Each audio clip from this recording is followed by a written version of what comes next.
Tonight on KSL Outdoors. The annual migration of the Tundra Swan is a sight to see.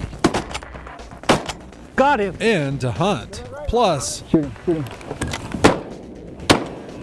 Nice. a mid-season look at this year's duck hunt. Hunting the beautiful Tundra Swan coming up next.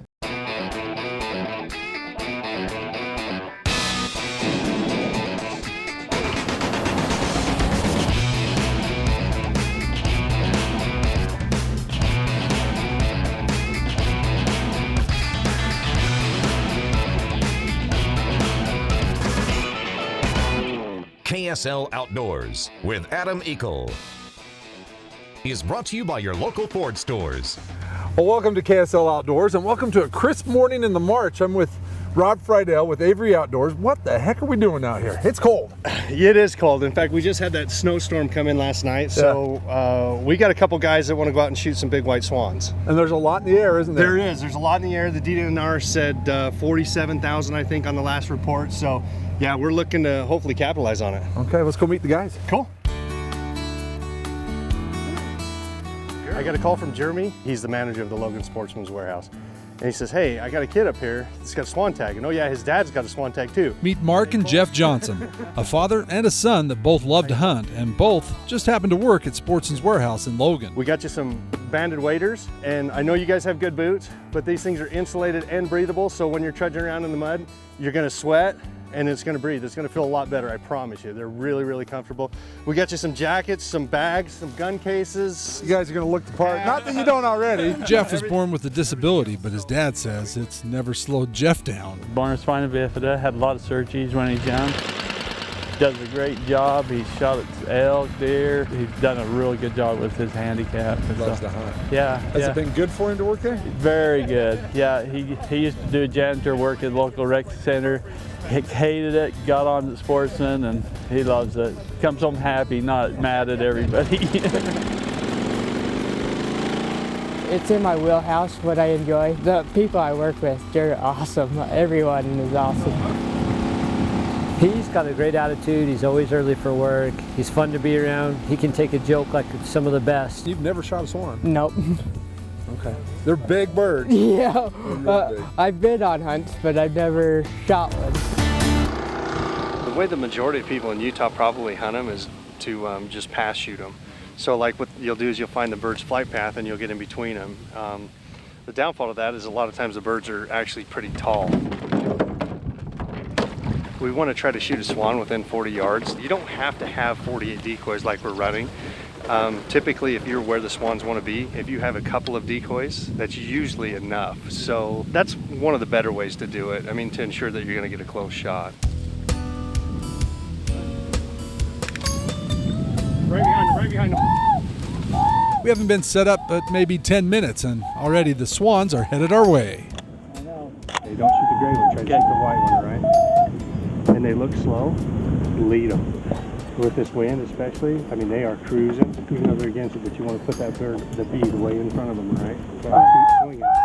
Young Tundra swans still wear the gray plumage of a poult, and even though they're legal to shoot, they aren't as prized as the white-feathered adults. Okay, don't look up into the sun because your face will glare. They're going to come right over top of us. Don't move. Be ready to go.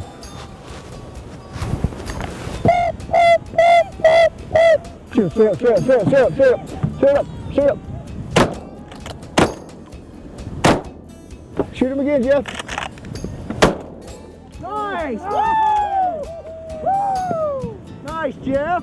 That was all you, buddy. Is that a white one? Yeah, they were all white. That's why I told you to shoot them. Nice shooting, Jeff. Good job, bud. I hit him good though. Yeah, you did. All right, Jeff, let's break out your tag. Let's get that punch. We'll Yeah. get this bird. You're shooting ducks. Buddy. Good stuff, dude. All right, son. Chad and Rob run an outfitting business called Fried Feathers. They're the only waterfowl hunters in the state that I know of that are licensed, Utah boat captains, medically trained, and insured. If you want to hunt waterfowl and maybe don't have a ton of experience, these are the guys I'd go with. We take guys out, we're all set up, so especially for the people who don't get to hunt very often, you know, they come, they show up, they don't have to make the investment of decoys, boats, blinds, dogs, you know, those sorts of things. We just make it easy. And like we always say, you can't kill them from the couch. And it's a gorgeous day. I mean, it's sunny, it's a little cool, but man, it's just gorgeous to be out here. Coming up, Got him. we still have 2 Swan tags to fill, plus a mid-season look at this year's duck hunt with Migratory Game Bird Program Coordinator Blair Stringham. But first, let's test your knowledge of the swan hunt and tonight's climate quiz question. In Utah, about 2,000 permits are available each year to hunters wishing to harvest a tundra swan. If successful, hunters are required to take their birds to a DWR office or the Bear River Migratory Bird Refuge so it can be examined and measured. This process helps biologists manage the tundra swan, and if needed, managers can close the hunt down if too many trumpeter swans are harvested. Our climate quiz question tonight is, how many hours does a successful swan hunter have to report their birds to a DWR office? Now, if you know the answer, log on to our KSL Outdoors Facebook page, give us the correct answer, and while you're at it, give us a like. We'll then randomly select and announce a winner on our Facebook page the following week. The winner set to walk away with a Climate Static V sleeping pad. Climate, comfortable, rugged, and lightweight. KSL Outdoors will be right back to the marshes of Great Salt Lake. KSL Outdoors is also brought to you by Fish Tech Outfitters, Utah State Parks, Burt Brothers, Sportsman's Warehouse, Evanston, Wyoming, Climate, Intermountain Wind and Solar, and Camp Chef.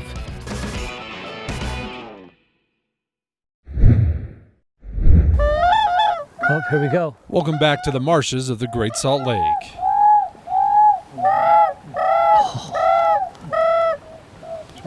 See all the white ones, Chris? Which one? Doesn't matter, pick the white one. 2 closest birds are good. Get ready. Tell me when. Really, most of our waterfowl management areas along the Great Salt Lake have swans. Bear River Bird Refuge is a place that most people like to go. It's probably one of the most popular. But really anywhere along the east side of the Great Salt Lake, some at Harold Crane, Ogden Bay has been really good the last few years. Farmington Bay has been really good too. That was very close. Getting closer by the minute, that's for sure. That lead bird was a big bird. We have a couple different species of swans that move through the state. Primarily we see tundra swans. All those are coming from the north side of Alaska, so they make a big migration down to the Great Salt Lake area, and then they'll head straight west to California. We do get species of trumpeter swans here. A lot of those come from the greater Yellowstone area as well as up through Canada. But primarily guys are seeing tundra swans here, and that's primarily what people harvest.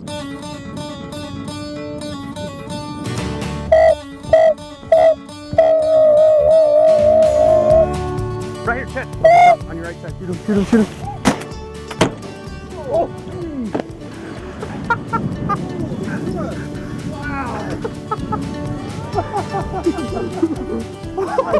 How far was that?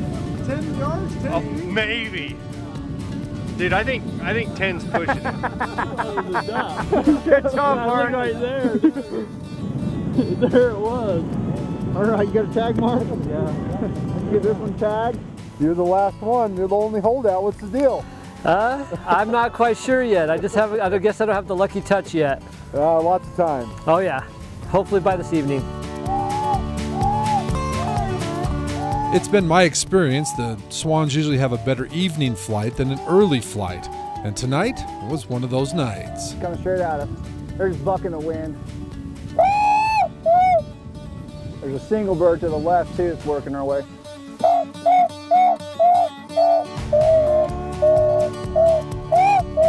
Ready?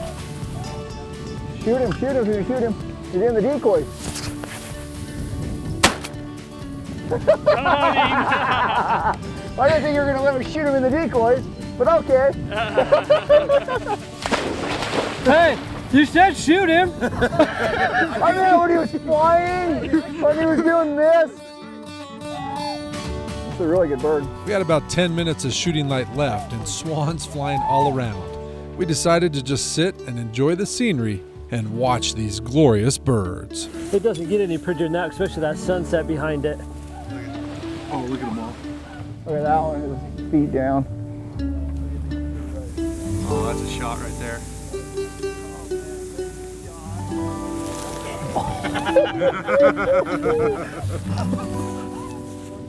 That's got a huge beak on it, doesn't it? And they're saying, Chad was telling me that's called a lure, that yellow patch there. That looks like a nice adult bird. Beautiful. What are you gonna do with it? Eat it? Yeah, probably. Yeah, that's gonna be awesome. That's really cool. Oh, more shooting going on. And you got some ducks to kill. Yep. All right. Hey, we'll have more here coming up in a moment. But first, back to the guys at Fish Tech for tonight's fishing report. Wow, check out that bird. My number one rule of fishing is be willing to change. Hi, I'm Mickey Anderson from Fish Tech with this week's fishing report. As it gets cold and your hands get cold, they don't work quite as well and you're not as willing to change. Keep them warm. Try a wool glove because wool keeps you warm when it's wet, or fleece because you can shake the water out of fleece. Wind blocker will keep you even warmer, or waterproof breathable gloves that you don't even have to take off. Another type of glove is a fingerless with a mitten pullover. To make these even warmer, try a toe warmer, put it right up inside of the mitten part. The next stage is your clothing. Wear coats and shirts that don't have cotton in it because cotton will hold water. Keep a towel with you. That way you can keep your hands dry all the time and even your clothing. Next is the tools. Try nippers that are a little bit bigger and easier to handle, and forceps that you can use without taking your gloves off. If you use strike indicators, find one with a little bigger knob on it. This is easy to work with gloves on, and if you use tippet rings like I do, go to the next bigger size. Hey, for these tips and a whole lot more, come on down to Fish Tech and we'll help you out. And now for tonight's fishing line.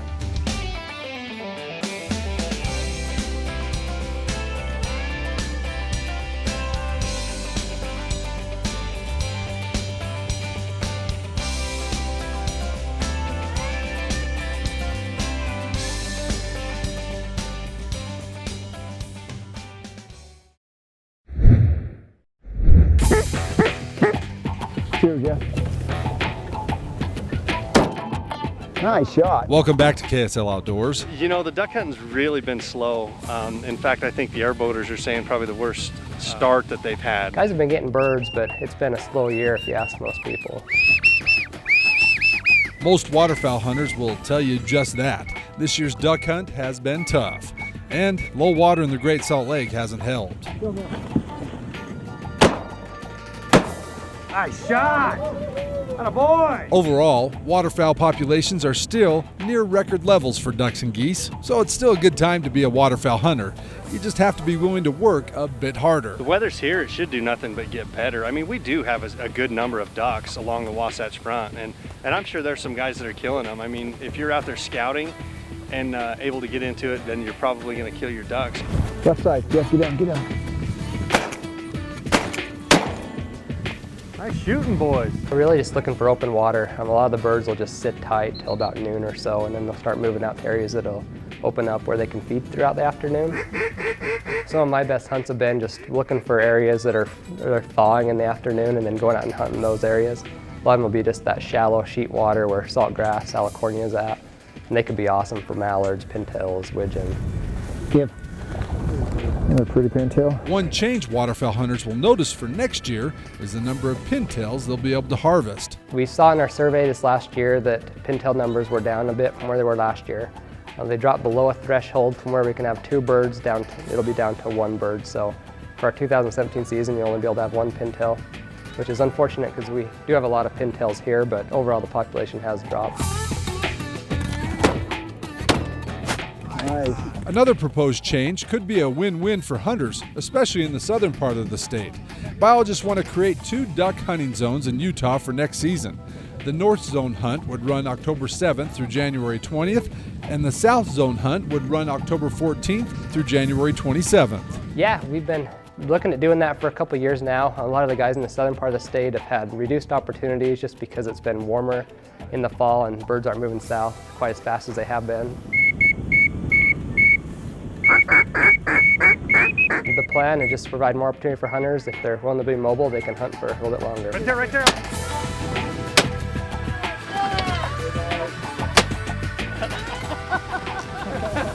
And don't come back. Wow, what a sight right here. The sun is setting, it's beautiful, and look at those 3 big birds. And that one's a giant, huh, Chad? That is a toad right there. What a Boone and Crockett Swan. What a cool evening. What, we got cans, we got pins, we got What else we get? Some spoonies, widgeons. We got them all. What a neat day. What happened to that one's beak? I don't know. That was a close shot.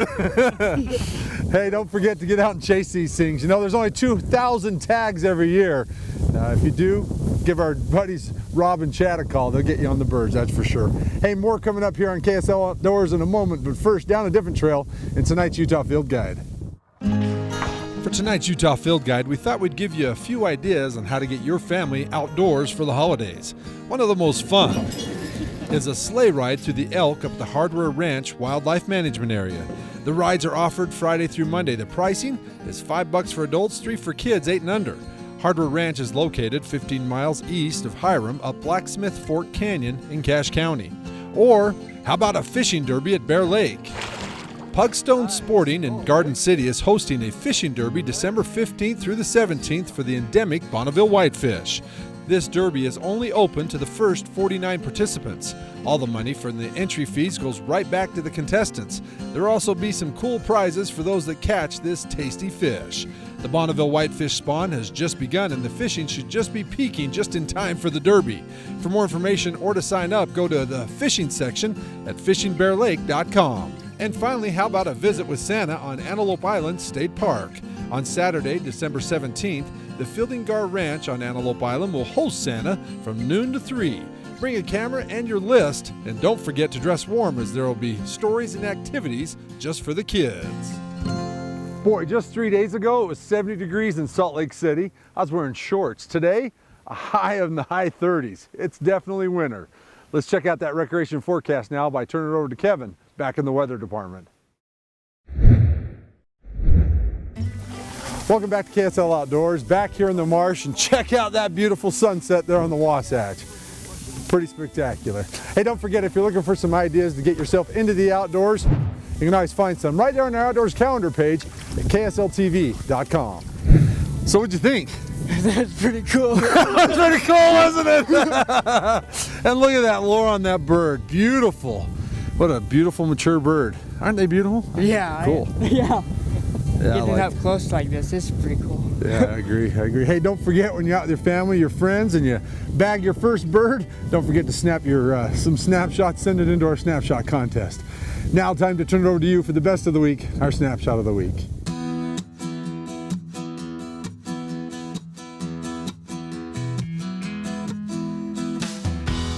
We kick it off with a successful swan hunt as Armin shows off his first ever swan that he took at the Bear River Bird Refuge.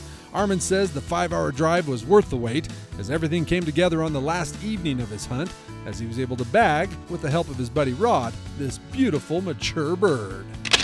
Wesley says this is his dog Elvis's third swan hunt, and the old hound has become very adept at recovering birds. A good-looking lab there, Wes. Scott has chased big bucks for many years, but this year it all came to fruition with this dandy, heavy sticker buck. Scott was able to get within 52 yards of this beautiful buck as it racked a sagebrush and put a perfectly placed arrow to notch his tag. His son Talmadge was the first to lay eyes on the buck. Scott says the whole crew was pumped when they found the down buck. Back in November, with a dusting of snow already on the peaks of the Wasatch, Scott decided to head to Deer Creek for a little late-season wakeboard and surfing session. Scott says it was good times with good friends, and I'll bet it was good and cold. Check out this beautiful shot. Cliff says it was a great afternoon in the Utah swamp. They set up the decoys around their layout boats, only to watch this big bird work right into them. They finished off the evening with this amazing sunset. But our winner tonight, Look, guys, making a fight. was able to capture an amazing sight of 2 big mule deer bucks fighting for the right to mate. Micah Iverson is an avid outdoorsman who took his boys out on a wheeler ride above their home in Carbon County to spot some rutting bucks. Micah and the boys ended up witnessing this epic battle. What a rush, Micah. A memory you and your boys will, I'm sure, never forget. And to help you remember, we're sending you our big prize for having the video of the week. Remember, submit your pictures or video plus an explanation of your latest outdoor adventures online at ksltv.com. The winner each week wins a commemorative 100th anniversary National Parks cast iron Dutch oven and skillet. And the winner is also entered into our Ford Trucks quarterly Facebook giveaway for a Camp Chef pellet grill. If you're going to smoke, grill, or bake, the Camp Chef Smoke Pro's got you covered. Camp Chef, the way to cook outdoors. I know that's just an average day for you guys, but that was pretty fun for me. It was a great day for us. I don't know what you call average. Oh, that was pretty good. I know you guys are like, oh, that was a pretty good day. I'm like, no, that was pretty good. Hey, if they draw this tag next year and they want to come out with you guys, how they find you? They can find us on our website, which is friedfeathers.com. On that site is a link where you can email us or give us a call. Oh, cool. And if they want to see these yahoos, just go to Sportsman's up in Logan, right? You gonna sell me a gun? Yeah. I need a new handgun. I get a discount now, right? No? No discount. Hey, it's a pleasure hanging out with you guys. Jeff, you're an inspiration. Neat kid. Appreciate you letting us come and follow you. Thank you. All right. Hey, I'm Adam Eakle, KSL Outdoors, reminding you to get out with your family, your friends, and make some memories like some beautiful swans in the marsh outdoors. We'll see you next weekend. Good night.